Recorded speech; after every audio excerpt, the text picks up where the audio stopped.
Okay, here she is. It's a go-kart we've been working on. Some car parts in here. Let's start with the front end. The front end is actually off of a zero-turn lawnmower. You can see that if you look at the gear setup, which is almost impossible to see since we covered it. But yeah, it steers very well. Also, I took a steering stabilizer out of a Jeep Grand Cherokee and hook that up.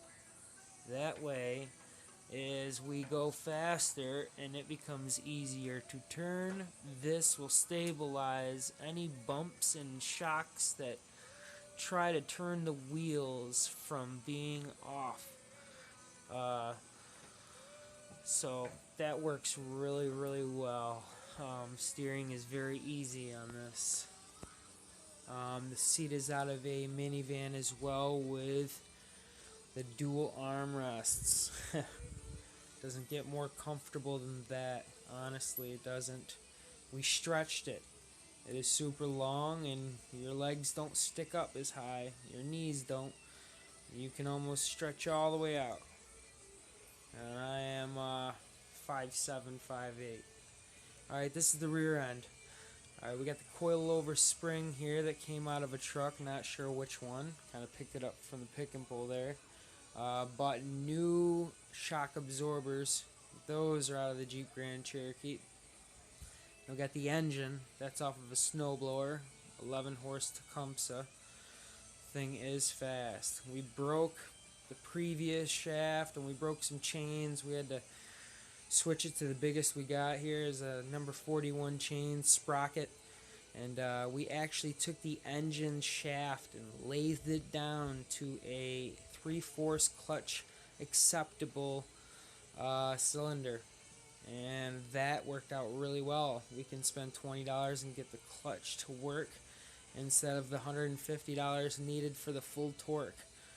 Since we're not going to slam on it and try and burn out in the road and get the most resistance, it doesn't really matter.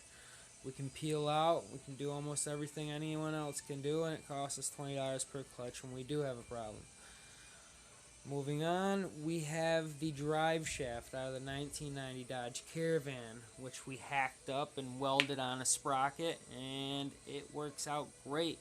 We have a carrier bearing here underneath the mount on the opposite side to catch the shaft.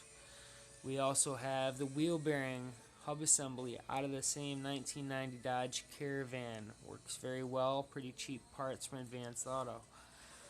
And it works amazing.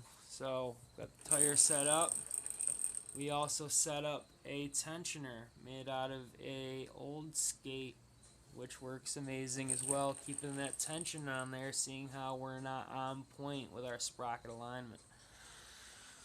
All said and done, it works really good. Sprocket alignment's only off a smidgen, but that's enough to throw it off when you're trying to align it to get it nice and tight. We put a kill switch on the back, which is set right here on the frame.